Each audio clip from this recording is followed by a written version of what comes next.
Hello all, ఎలా ఉన్నారు అందరూ? నేను పోస్ట్ చేస్తున్న రెసిపీస్ని చూస్తున్నారా? చేసుకొని తింటున్నారా? ఎలా ఉన్నాయో చెప్పట్లేదు? ప్లీజ్ కమెంట్ చేయండి, సో నాకు కూడా తెలుస్తుంది ఏమైనా చేంజెస్ చేయాలంటే. సరే, ఈరోజు రెసిపీకి వస్తే చాలా healthy and tasty vegetable soup. ఓకేనా? ఇందులోకి ఏమేమి కావాలో చూద్దాము. కూరగాయలన్నీ యూస్ చేసుకొని ఎంత కలర్ఫుల్గా చేయగలిగితే అంత మంచిది వంటికి. అలా అన్నానని బెండకాయలు దొండకాయలు యాడ్ చేయకండి, సూప్కి సూట్ అయ్యే వెజిటబుల్స్.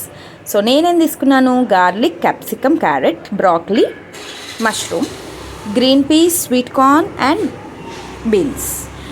నేనైతే యూజువల్గా ఓట్స్ పౌడర్నే యూస్ చేస్తాను సూప్లోకి. మైదా, కార్న్ఫ్లోర్ అలాంటివి యూస్ చేయను. మీ దగ్గర ఓట్స్ ఫ్లవర్ లేకపోతే కొంచెం ఓట్స్ వేయించి మిక్సీ పట్టండి, ఓట్స్ ఫ్లవర్ రెడీ అయిపోతుంది. ఓకేనా? ఇప్పుడు ప్యాన్ పెట్టుకొని అందులో బటర్ వేసుకోండి. హోమ్ మేడ్ బటర్ యూస్ చేయడానికి ట్రై చేయండి. సాల్టెడ్ బటర్ అలాంటివి కొనుక్కోవద్దు. బయట కొనుక్కోవాలన్నా అన్సాల్టెడ్ బటర్ కొనుక్కోండి. ఆ తర్వాత ఫస్ట్ క్యారెట్ అండ్ బీన్స్ వేసుకున్నాను, ఎందుకంటే అవి కొంచెం కుక్ అవ్వడానికి టైం పడుతుంది కాబట్టి.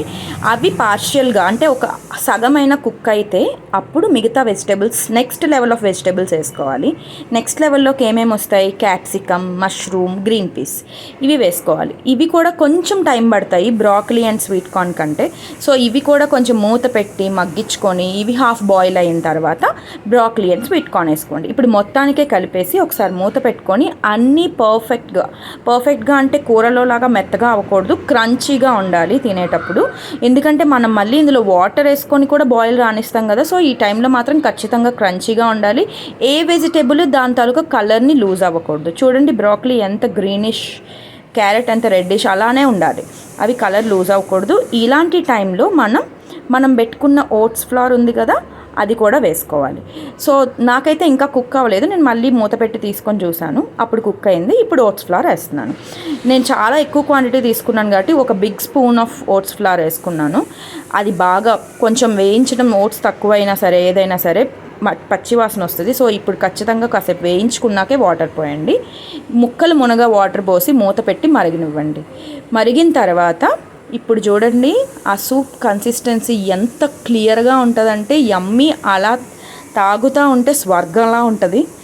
మనకు అసలు హెల్దీ ఫుడ్ తింటున్నామా, బాగోదా అని అనిపించదు, తాగుతాం, ఖచ్చితంగా అందరికీ నచ్చుతుంది.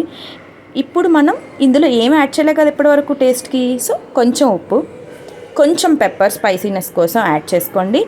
ఇప్పుడు కొంచెమే యాడ్ చేయండి. ఎవరికి వాళ్ళు సర్వ్ చేసుకున్నప్పుడు వాళ్ళ టేస్ట్ ప్రకారంగా ఉప్పు అండ్ స్పైస్ పెప్పర్ని అడ్జస్ట్ చేసుకోవచ్చు. మేమైతే ఇటాలియన్ సీజనింగ్స్ వేసుకొని తింటాము.